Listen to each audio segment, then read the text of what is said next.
Welcome to the SDA Housing Podcast, brought to you by NDIS Property Australia. Before starting this episode, we need to provide a general disclaimer. Information contained in this podcast is general in nature only. It does not take into account the objectives, financial situation, or needs of any particular person. You need to consider your financial situation and needs before making any decisions based on the information in this podcast. And you should consider seeking independent and professional advice for your personal circumstances. All right, let's begin. Hello everybody, my name is Minh and I'm your host for today from NDIS Property Australia, and you're listening to the SDA Housing Podcast, a show that explains, highlights, guides and brings awareness about all things SDA in this ever-changing NDIS world. Today we have two special guest speakers, Matt Garmony from Garmony Property Consultants. Hello Matt. How you going, Minh? And we have a repeat speaker, Angad Singh from the Perth Property Developers Group. Is that right? That's right, Minh. Thanks very much. Great. Today we're talking about valuations, valuer, and all the things between those two topics. So Matt, tell us all about who you are and what you guys do as a valuer for NDIS SDA properties. Yes, thanks, Minh. We've been valuing properties in Perth, or our company, since about 1984, so we've been around for a long time. Our company looks at residential, commercial and specialist property types, of which NDIS properties would fall into the specialist property category. NDIS properties are fairly new to Western Australia. They've been on the east coast of Australia for a long time, but they're fairly infant in their process over here in WA. Gotcha. So Matt, when did your business get into the SDA valuations side of things? In the last, when did you begin? Yeah, we've probably doing these for the last 18 months, 2 years, and they're ever increasing in the number of valuations that we're getting from various financiers. So just to give us a bit of a understanding as to how much volume you've done in the last 18 months, Matt, have you done a lot, or has it slowly been building up slowly, or is it like bang, it was a lot of it from the very start? Yeah. It started off slowly. As I said, it wasn't very well known over here in WA, and a lot of the banks were a bit cautious about lending on SDA and NDIS properties. But over the last probably 6 months, we've seen an ever-increasing number of instructions through from financiers for generally house and land packages of NDIS properties. And the financiers, are they bank or non-bank lenders you've seen? They're generally they're not the first tier bank lenders. They're generally second or third or non-bank lenders. Mm-hmm. The main bank's appetite for this type of product isn't as strong. Gotcha. And again, what kind of questions do you have in your mind about talking to Matt here today? Yeah, listen. So what we do is we develop and sell SDA products, both health and land packages, and on the odd occasion, completed product as well. We work with investors and developers to do that, and we are very, very interested to understand how the magic number of the valuation kind of comes together and what the process is, I guess. So sometimes we see numbers that make sense. Sometimes we see numbers that we just have no idea how people arrive at that type of valuation. So Matt, maybe from you, what I'd love to hear is help us understand the process. What does it look like when you get a request through? What sort of instructions are you given from lenders? What sort of documents are you provided by the lenders? And how do you start actually working through to come to a number? And Matt, before you go into the answer for that question, can you maybe compare a normal valuation process for a 4-bedroom, 2-bathroom house in one street, and in the same street, a 4-bed, 4-bath in this house? Sure. The two differences between two? Well, obviously the product is different. Got extra couple of bathrooms, and the construction costs for any NDIS property is a lot more expensive than a standard residential home. When we're doing evaluation on a residential home, we're comparing to other homes that may have sold in the street or in surrounding locations. Generally, they're of a similar age, similar size, have a similar number of bedrooms or bathrooms, and conditions. So we're looking at all these different factors, basically trying to put ourselves in the position of what a prudent purchaser would be looking for. And often these purchasers, particularly in the type of market we're in at the moment, where there's a lack of supply and strong demand, the purchasers may have missed out on a property around the corner and know exactly what that's sold for, and they're willing to pay market values or even slightly more for the one that they're looking at, so they don't miss out on that. With an NDIS property, there's a lot more that goes into the valuation side of things. It's a specialised property asset. It generates a significantly higher income than a standard residential home, but there is more risk involved. So the return on investment is generally higher. The higher the risk, the higher the return. And what sort of, I guess when you start, so are you given like a pack or an address with some documents to go ahead and value? How do you start that process? So generally what we're provided with, or what we request, is obviously an instruction letter from the bank or the client. If we're doing a house and land package valuation, we'll need a copy of the land sales contract, copy of the proposed building plans, copy of the specifications that relate to the proposed building, and a copy of the building contract. Do you see, how similar do you see the range of, I guess, specifications and building contracts across different house and land packages? Do you see that they're all quite similar, or they're different, or are people using quite different inclusions at quite different levels?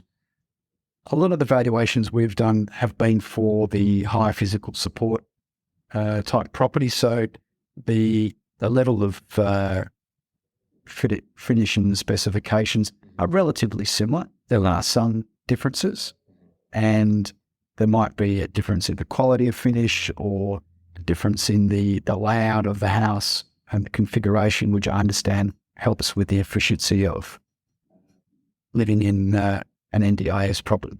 Yeah, for sure. Matt, have you done any valuations on non-HPS housing, like the robust or the improved livability design homes at all yet?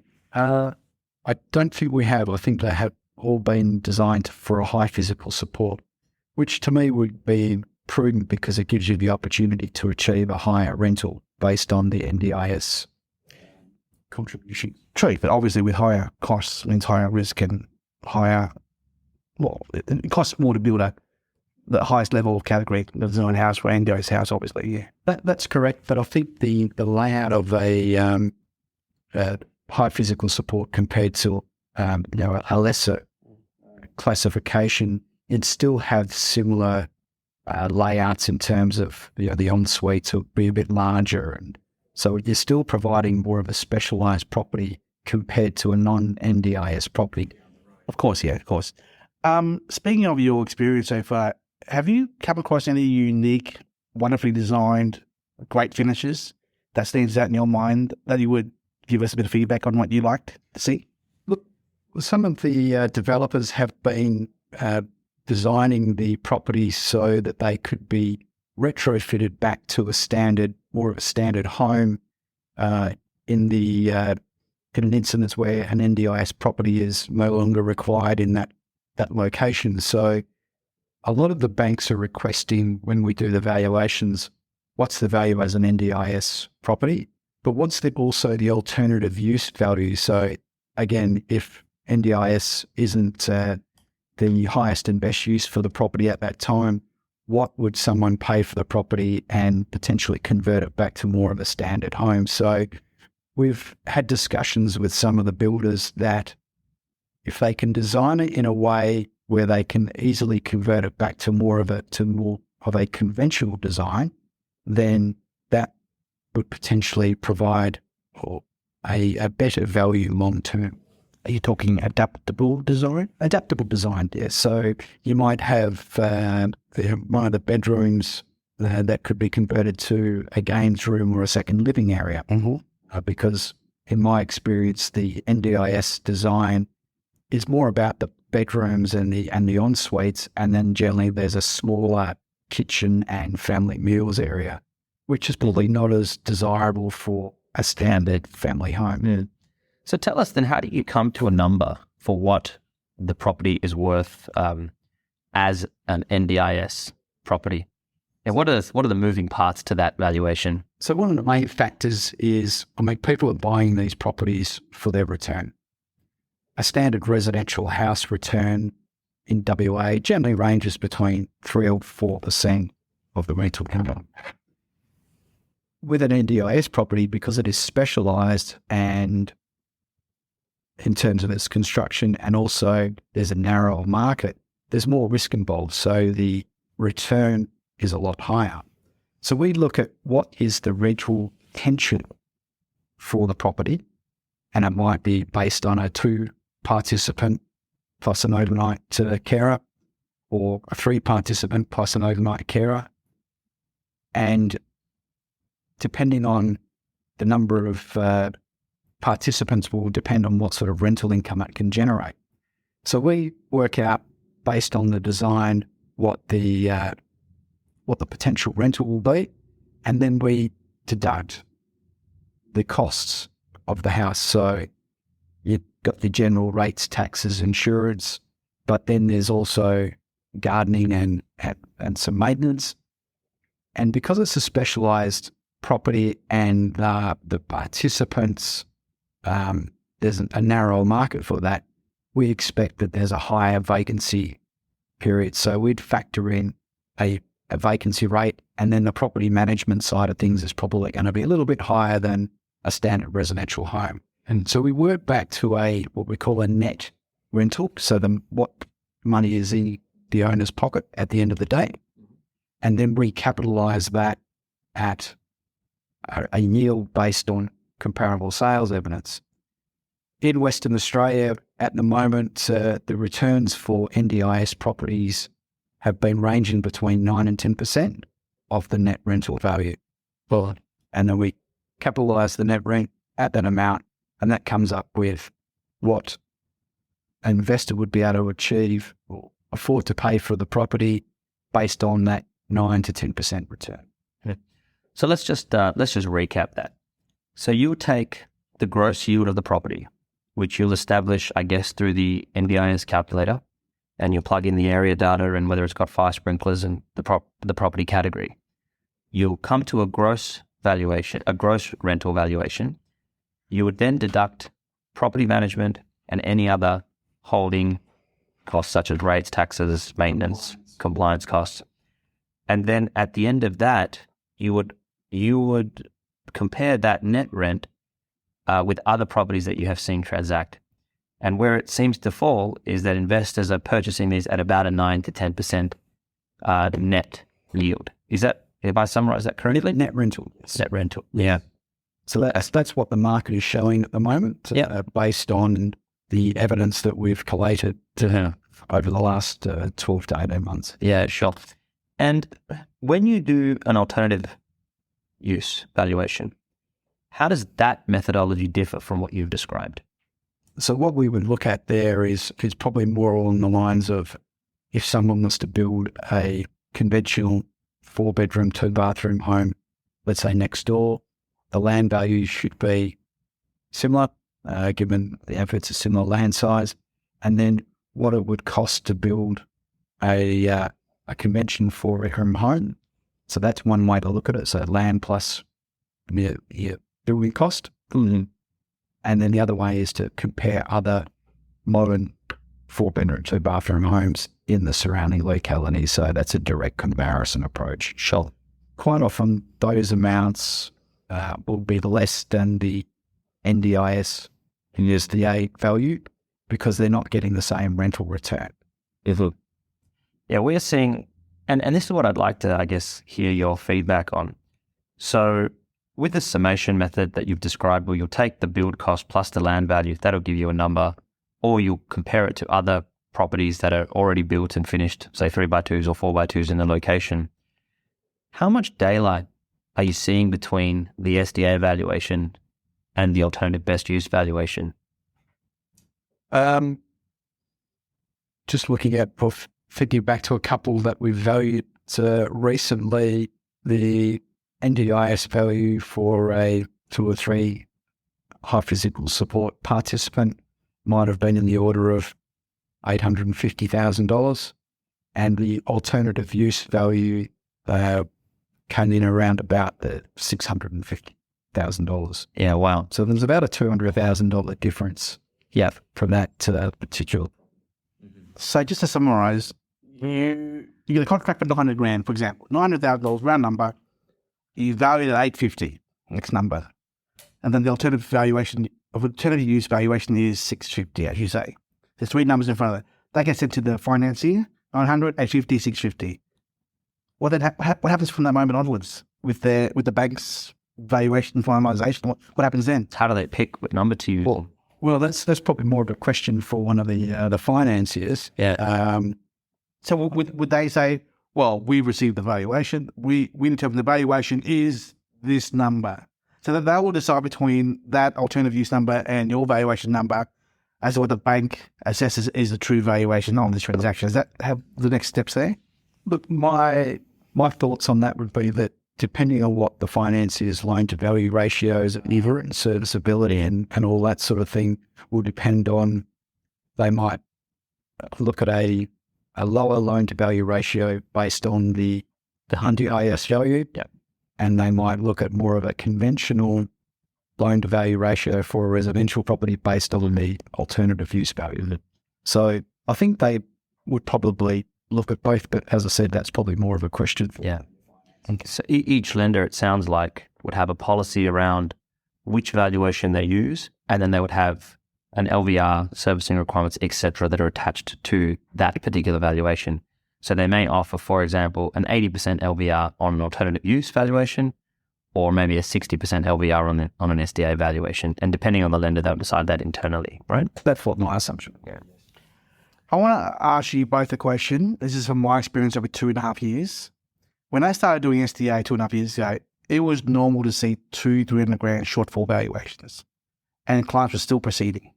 That was normal. So it was in the marketplace. It was normal to be told from someone, when you sell this, you'll be $200,000 short. And yep, understand that. That was 2.5 years ago. Then a year and a half ago, yes, it'll be valuation on the dollar. Okay. The last 9, 10, 11 months, it's become now, because of the build prices and land prices going up so high, the shortfalls are back down to about $80,000 to $100,000 shortfall now. So, thoughts on that? I think you nailed it. Build costs in WA, master builders reported that there was a 31% increase in construction costs from, June to June last year, and the income hasn't changed. So, or that much anyway. If there was no price increases of labour and supply, then in theory, we still be seeing valuation on the dollar on the contracts. In theory. Well, I think what's happened is that the cost that we're selling these packages has escalated. Mm-hmm, yes. It's not that the valuation, which is linked to the income, hasn't changed, but the cost, these houses that if you just rewind, what were we building a house and land package for, traditional housing, in December of 2020? For a single story, that might have been $1,000, maybe $1,100 a metre finished. What's today's rate on a single story construction? Maybe $1,800, maybe 50 to 60. On normal, on a normal house, on an SDA probably is closer to that mark. Yeah. But just to think about that means that a house that we were selling for $300,000, we would be selling the same house today for $450,000. That increase in cost, the income hasn't gone up in SDA to reflect the same. Would you say that's got something to do with it? Look, I think building costs have probably played a big part in that. But I would expect that the knowledge of SDA, and particularly in Western Australia, has improved. Yeah, there's more evidence available now, whereas 2 years ago there was basically no transactions. So from a valuation perspective, we would need to compare try and compare like with like. And since we've been involved, we've looked at, a way to assess it more on a commercial type property. So we're looking at the rental return and then the rental income and looking at what sort of return people would be willing to achieve.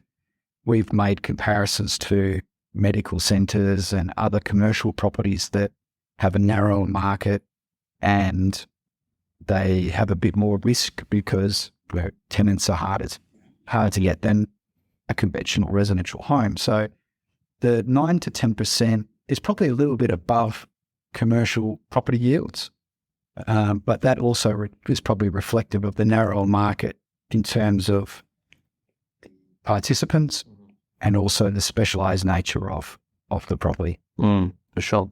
And I guess, Matt, you would see this a lot. Like we just touched on, for example, build costs. You would do a lot of, I guess, traditional house and land package valuations as well. Do you guys still do that in your firm? Yeah, we do a little bit, yes. What are you seeing for, let's just isolate it to single story constructions. I mean, these things are probably 200, 250 square meters in size. What are you seeing as a typical value of a home that is of that size in both an SDA category and a traditional category? Because this will need to be factored into your alternative use. You might see a construction cost of a 200 odd square meter home sitting around the 650, 680 mark kind of thing for a HPS product. That product, if it was a traditional home, would probably be in the range of 480 or something. It's probably a third of the value, at least a third lower for a conventional. Yeah, sure. And that's probably comes down to different fire doors, additional bathrooms, additional width and layouts, and other things that are required to make the various classifications. So you're saying that it's about, so just to be clear, what you're saying is that for if you were to purchase a single story, 3-bedroom, 2-bathroom house, that would cost around 400,000. Well, let's say it's $2,000. Yeah, $2,000 a meter, 400,000. You would expect an SDA product of a similar size to be around 600,000. So about 3,000. About 3,000 a meter, right? So a 50% increase from traditional residential. That's what you're seeing based on all your I guess your experience? Yes. Yeah. And honestly, guys, like if you're looking at the costs of SDAs and you're a builder like we are, or you're a developer, or you're seeing what these things are selling for, that is mind blowing. It punches you in the gut when you realize how much extra cost that they are in these things. And I suspect that a lot of the ones that you're seeing are still class 1s. So not with the class 3 upgrades such as fire sprinklers and many of those other things, which will probably you'll start to see more of soon. Yes, and most of them, they're class 1, but they're being sort of classified as high physical support. Yeah. May change in the future. Yeah, interesting. Can I ask you a question, Matt? Let's compare apples and a pear, right? We have a 205 square meter HPS, 3-bedroom, 3-bathroom, 1-car HPS house, class 1, call it that. And it'll be 2 tenants. Yes. You have a 4-bedroom, 4-bathroom, 2-car, 270 square meter house, so 65 square meters bigger than the first one, and it will probably only be 2 tenants as well. Okay. But let's say probably, because there's only 1 living room. So use your common sense. We're not going to cram in 3 participants and wheelchairs in a house with only one living area. Yes. And this is the class 3 now with the fire sprinklers. So size is a much bigger house over here, and 270 square meters versus 205 square meter. They're both probably going to end up with 2 participants each as well. Okay. Probably. Does your valuation numbers change now? Because you talked about likely income. Yes. And cap rate and discounted vacancy. Well, they're both going to be two residents. They're both going to be the same vacancy. They're both going to be, but one's probably 70 to 90% more in costs, probably because it's a bigger house to build. Yes. So surely the size of a house does impact upon the valuation because its cost to build is there, and also the class 3 and the 5 sprinkler. So is there going to be much of a variance between the first one and the second one I just mentioned here? With what we're seeing in the market is, and speaking to providers, if we're looking at a property that's got potential for 3 participants and a carer as opposed to 2 participants and a carer, the demand or the number of participants that want to be in a 3-person house is probably a little bit less than what it might be for a 2. Correct. So we're seeing a greater or a higher vacancy rate for properties that have 3 participants as opposed to 2. Vacancy rate on the 3rd bedroom. Yes. Yeah. Or we look at it overall. So the 3rd bedroom could be vacant for potentially 10 years. Yep. If you average it out. True. In your example that you've given, the rental would be slightly higher for a property with fire sprinklers based on the NDIS. Only by 2-3 grand, yes. Yeah, so not very much. We would look at it from 2 perspectives. We'd look at it as 2 participants with that slightly higher rental, which then if you average it all back, it's probably only going to be marginally higher in price than the 2-participant house. Mm-hmm. We'd also look at it from a realistic, probably a 3-participant and apply that higher vacancy factor. Mm-hmm. But what we're seeing is that the difference between a 2-participant house and a 3-participant house in terms of the end value isn't much different. So there's not a great deal of added value by building a 3-participant house as opposed to a 2. Yep, agree. So most of the products that we're seeing out there are generally 2-participant plus an overnight carer, which is effectively a 3-bedroom, 3.5-room home. So, which is where the industry is leading towards as well. Yeah. That's my understanding from trying to find the optimum number of participants for the home, for the cost of the home as well. Yeah, maybe, the question, I guess, at its heart is how do you establish the value of 2 products which produce the same income but are clearly not worth the same from the perspective of any rational human being, right? So now one example that you gave me is, what if the house was 60 square meters bigger and had perhaps a second living area? Doesn't generate an income per se, however, clearly has additional cost, clearly would have a higher alternative use valuation. All of these things would play out, and probably the assumption would be that it would have a lower vacancy rate because it's a higher quality product, but not necessarily. And another example would be, as we discussed earlier, is the location categories that are provided by the NDIA are not grainy enough to properly reflect land values. So to think that a property that's, say, in Jundana or Mount Lawley would have the same rental yield as a property that's in Nollamara or Westminster or Balga, and those two having the same land size, the same construction, the same income, it doesn't even compute that they should be worth the same. Does that make sense? It does make sense. And in that situation, your return might be slightly lower for the properties in Mount Lawley or Menor, if that was the example, because of the higher underlying land value. But I would expect that you probably wouldn't see the same product being built in the 2 locations because you're not going to get the return. For sure. A lot of the valuations that we're doing on the NDIS properties are probably in locations where the land is a bit cheaper. Yeah. And for that reason, exactly. Because the way the incentives have been set up, possibly inadvertently, is that's where they make economical sense. Correct. Next question. Cap rates, vacancy. Did we discuss that already so far? And We touched on it. do you want to go more detailed? Yeah, I think maybe just a quick summary. So, Matt, what you've outlined is that what you're seeing the transactions in the market happen at is about a 9 to 10% net return. Net, just for clarification, means less of all costs and reduces the property amount or the gross income by a vacancy rate. In the case that I think what you mentioned, the typical vacancy of these should be around 10 to 15% for a 2-bedroom product and as much as 30% for a 3-bedroom product. Correct. Have I summarised that? Yeah, that's about right. So the return on your net rental would be what we're seeing is between 9 and 10%, and we've generally apply a vacancy maintenance factor between 10 and 15% for a 2-participant dwelling to have as high as 30% for a 3-participant dwelling, because as we discussed, there's less demand for homes with 3 participants, and therefore we would envisage a higher vacancy. In saying that, there's not a lot of data out there at the moment. As I said, it's a very new product for WA, and it is a specialised product.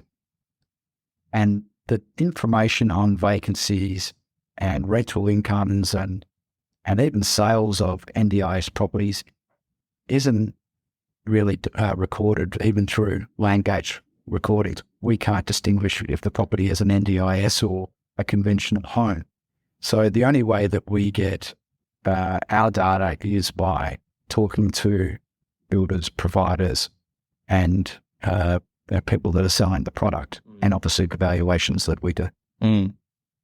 Before we did the podcast earlier, started the podcast, we talked about discount rates of one-line buyers, one-line approach. Do you want to ask that question again?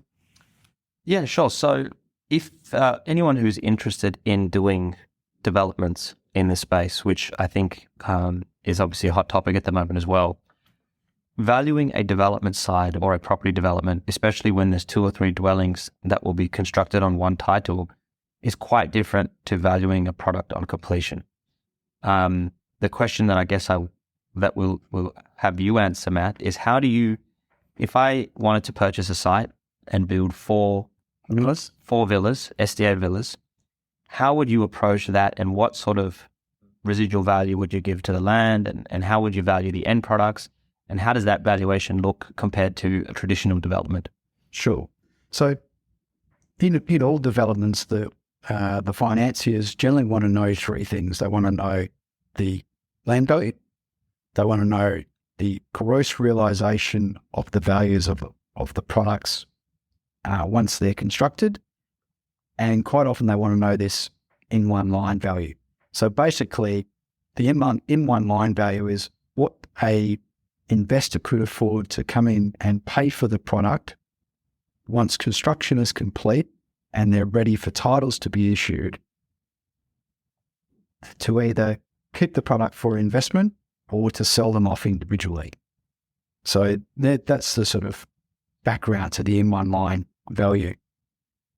The way we go about producing the in one line value is we assess the value of each individual villa, assuming that an individual certificate of title is issued. So that might be if it's an NDIS, let's say the $850,000. And then what we do is go through a hypothetical development approach. So we work from the end product and we work back to what a developer could afford to pay for the land based on going through that development process. So you've got from your example, the 4 villa values based on the NDIS value. Each of those are going to attract a GST component because newly created lots attract a GST. There's going to be selling and marketing costs, assuming that the developer will sell them off individually. There'll be a profit and risk margin. Now, the profit and risk margin is going to be less than what it would be for working out the profit and the risk for the building developer, because we're assuming that the building is already completed. But there's still a risk that you may not achieve the prices that you've adopted, the end value prices. It may take longer to sell, which will increase your holding costs and things like that. So and no one's going to do it for no profit. If they don't go through this process, they'll want to make some money. So we take off the GST, selling marketing costs, a profit and risk margin, which could be sort of around the 10 to 12%. And then we deduct if there's any other costs to get the titles issued. And then there's holding costs over the selling period. So you might sell one of the units off the plan, and then you'll have 3 remaining units left, which you might sell 1 per month. So there's going to be interest over that holding period while you sell the remaining 3 dwellings. And then there's going to be taxes and stamp duty and legal fees. So what we do is we revert back to a residual development value. So what someone could afford to pay for the 4 villas once they're all completed to go through the process and hypothetically sell them off. Does that give you? Yep, wonderful. Matt, so before we finish off, what have you seen out there in the marketplace in Perth for NDIS stock product coming out that work and does work in your view? Well, I think as we touched on earlier, the 2-participant product is probably more efficient from a financial point of view. And a lot of these properties are being built on 350 to 450 square metre lots. They often just have a single garage. There's often an overnight carers facility. Now, some of the products we see, there's no third bathroom for the overnight carer. Now, I think that would be important to have that for the carer to... Do you make that... Well, obviously, there's a missing bathroom for the carer. Is that a negative impact on the valuation? Look, I think that might have a reflection on the yield that we are doing. So we might have a slightly higher yield. So we would recommend to developers to have a bathroom or third bathroom for the carer, or at a minimum have it as a combined bathroom laundry. And so if the carer needs to wash off or whatever, They've got a spare. rather than going into a participant's bathroom. Yeah. So that sort of thing is we look at. We also recommend to the developers that if they can configure the layout of the dwelling in a way that it could be converted back to more of a conventional design, then that's probably going to be beneficial potentially down the track when if the NDIS product is no longer viable in that location, and they can feasibly convert back to an alternative use. If anyone's wondering what the cost is going to be for that, we've had that question asked many times, and our builders in Brisbane have said about 10 to 15 grand to put it back to what it was, as in a non-NDIS product. So the retrofit back to about 10 to 15 as numbers, yeah. Okay. And that may differ if you constructed more of a lightweight construction or have non-load bearing walls. Those sort of things probably should be considered when they're designing that as an alternative use. Yeah, and I guess just as a couple of closing remarks, Matt, I just want to say, thank you so much for sharing your experience with us. For people, if you're interested in the space, it's what valuers do. This whole industry could not have got off the ground without guys like you actually taking the time to learn and think about the product. I don't think very many people understand just how much risk a valuer takes when they put a number on a development, and especially when there just isn't any data and no one's patting you on the back for actually taking the time. So anecdotally, we really struggled with valuers who didn't understand the product, and they were valuing it essentially the same way as an alternative use and not understanding why there's $200,000 of extra build costs in these things.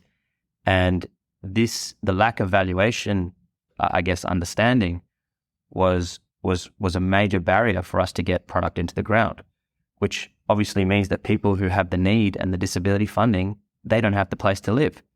And so I just want to say, firstly, thank you for being one of the few valuers who's taken the time to truly understand the product. And maybe if you could just tell us, how do people connect with you and how do they direct funders and lenders to consider your organization, which is one of the most reputable valuation organizations? You're already on the panel for many lenders, so it's an easy way to get you to actually to engage with you. How do people connect with you? Yeah, so like I said earlier, we've been involved with specialised property valuations for a number of years, quite a few years, and you've got to sit back and look at, well, what's someone willing to pay for the property?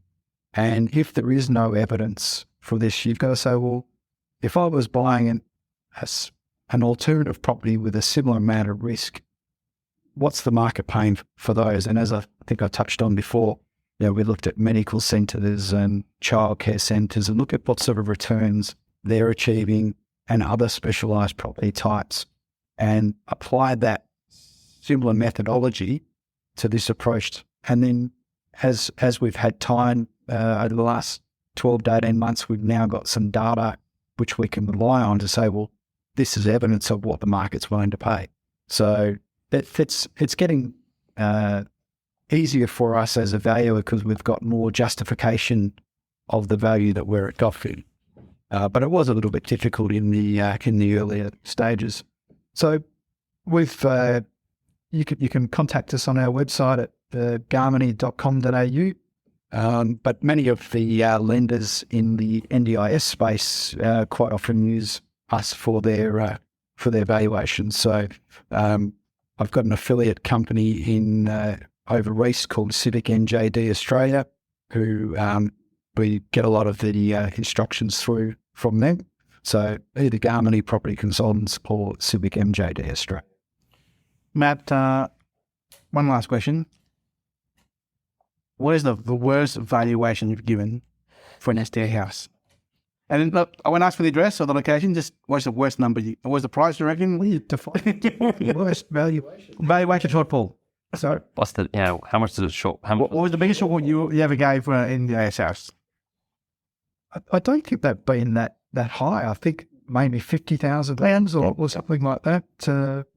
From the onset, we've tried to sort of step back and look at the rental income, and that's what people are buying these properties for. They're buying it for the rental income and the return. Yep. I think we started out with a return close to the 10 to 11%, but as the market matures and the returns are reducing down to 9 to 10%, most of the returns are probably in that 9 to 9.5% on the most recent valuations. So 50K is your worst valuation shortfall. Do you do many on the dollar valuation? I think we've had some that have come in higher than okay. Wow, okay. No. Not much, but why would you do that? Well, if you look at from the rental income approach and capitalise it at that sort of return, whether the building product may have been price wrong, might have been priced wrong. Okay. Oh, it's a good deal. Yeah. So how do we get more of that? I know that's great. Wonderful, mate. Thank you so much for your time, Matt. Do you get many investors come to you directly for a private valuation on a proposed product that they consider buying? This is nothing to do with lending. Just like, hi, I'm a client. I want to buy this apartment that's built, NDIS. I want to do a private valuation with you. Can I do that with you? Yeah, we do valuations for a wide variety of purposes, which might be for pre-purchase. Yep. Could be for stamp duty and transfer purposes, if they're transferring between, let's say, a family trust and a superannuation fund. Yep. We do feasibility studies. So if developers want to get an idea of whether it's worthwhile going through the process based on some construction costs that they've got, we can do a feasibility analysis similar to what we would do for the banks. Yes. So we don't just concentrate on finance mortgage value. So if a mum and dad wanted to buy a house on their NDIS package, they came to you to do a feasibility. What would the cost for the feasibility be? Look, assessing an NDIS property is more complicated than a straightforward residential house. You're probably looking in around about the $2,500. Okay, nice. And if it was a project like 10 units? 10 units, there's probably a discount on. It wouldn't be $25,000, but if we work it out on time and what it would take to do that, possibly an amount for risk. So that's good. We might closer to the $10,000 mark. Cool, gotcha. Any final words of advice? Get good advice when you're purchasing investment properties. Now that might be financial advice, and it can also be valuation advice. I think get good, realistic advice. That's correct. Yeah. Angad, any final words from you? No, I think that's it from me, mate. Thank you very much. I think it's great for our listeners to actually be able to hear from the horse's mouth what goes on in his head, right? And if anyone wants to contact Matt, just go to www.garmony.com.au. Matt, what's your office phone number? 9474 222. What, the Perth number is 08. Yeah, 089474 2220. Wonderful. Matt, thank you so much for your time. Thanks very much, man. Thanks, cheers. We hope you enjoyed this episode. Please make sure you are subscribed and following us so you can keep in the loop with all of our upcoming episodes. We would really appreciate it if you could leave us a 5-star rating, a written review, and to share this podcast with those that could benefit. Until next time, catch you on the next episode.